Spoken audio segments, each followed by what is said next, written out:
Hi, welcome back to es346 Basic Thermodynamics. This is module 7.9 on the entropy balance. Section of the textbook is 7.13. Two learning outcomes for this module are at the end, you'll understand the entropy balance principle, and you'll be able to calculate the amount of entropy generated in an inefficient device. So let's first talk about the concept of the entropy balance. So consider I have a compressor here where it has an inlet entropy S1 and an outlet entropy S2. And S2 is larger than S1. Larger than S1 means that it has some types of inefficiencies in it. So there's a rate at which entropy is going in here. If I multiply the mass flow rate by its entropy, mass flow rate by its entropy, here's the entropy going in, and this is the entropy going out. And if I was to draw a balance around here, if this is inefficient, it actually is generating entropy because MS2 is greater than MS1. We see that in there. So actually, the rate at entropy being generated, we call it Sgen, is equal to m dot S2 minus S1. So I can determine at what rate entropy is being generated inside this inefficient compressor. We can do an entropy balance on a closed system as well. So I show here a piston cylinder device where I'm putting some work in. So maybe I had some sort of liquid vapor mixture, put in some electrical work. I boiled some of that. I end up with a vapor, and this generates a little bit of boundary work. But in any case, at the end, I'm going to have an entropy S2 that is going to be greater than S1. Clearly, it's more disordered at that end state. And again, the amount of entropy being generated is going to be equal to the amount of material inside there, S2 minus S1. Now, you may wonder, why do we bother calculating this? In the next chapter, we're going to find out knowing how much entropy is being generated is important to determining how much lost work potential we have. So let's go ahead and do a numeric example here. What we have is a throttling valve, and I want to know at what rate entropy is being generated in this throttling valve. So I've got an inlet conditions and a mass flow rate and an outlet pressure. So recall my energy balance for a throttling valve is simply H1 is equal to H2. And I want to know the amount of entropy being generated. So first I'm going to go ahead and find out what is S1, the entropy at the inlet. And I've got this pressure, and it's a saturated liquid. So I'm just going to, S1 will be S sub F at 300 psia. And that number is 0.12717. Units are BTUs per pound mass degree Rankine. And now I want to find out what is S2. And it's greater than S1, but I need to know the outlet condition. All I have right now is the outlet pressure, but I can also find out from the outlet enthalpy, because H2 is equal to H1. So H1 is equal to H2 is, well, that's going to be H sub F at 300 psia, and that is 66.347. That is BTUs per pound mass. All right.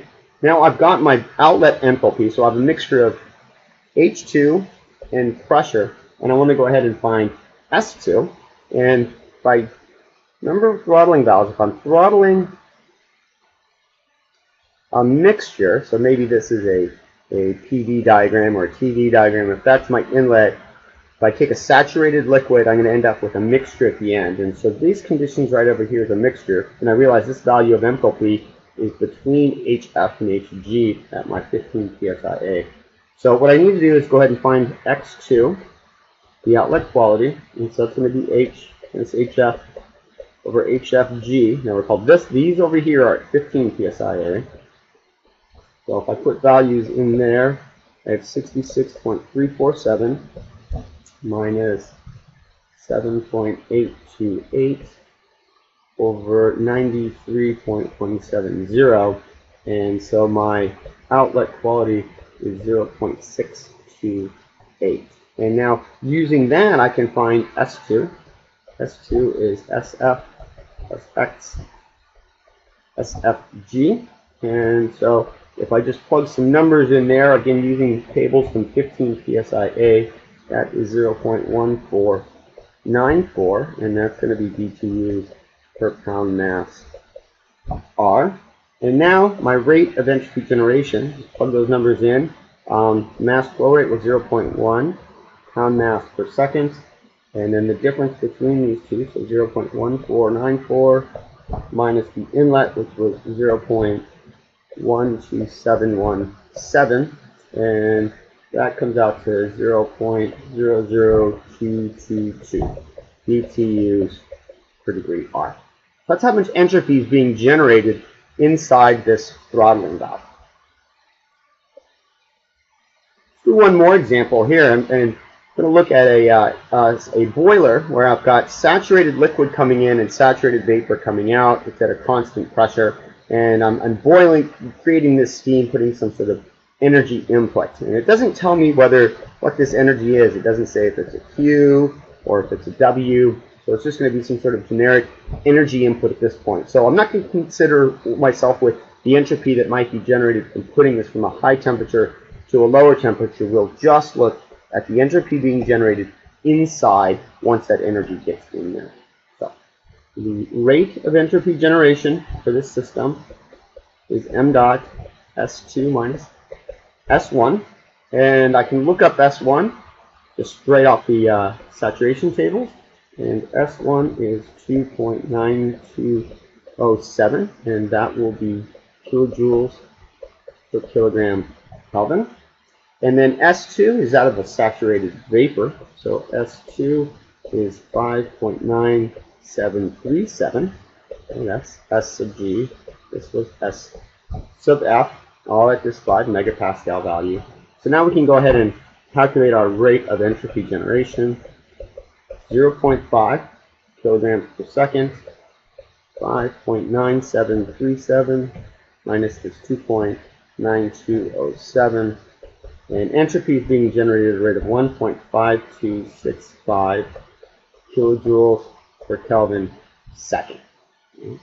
Now I'm just going to talk a little bit about what this number represents.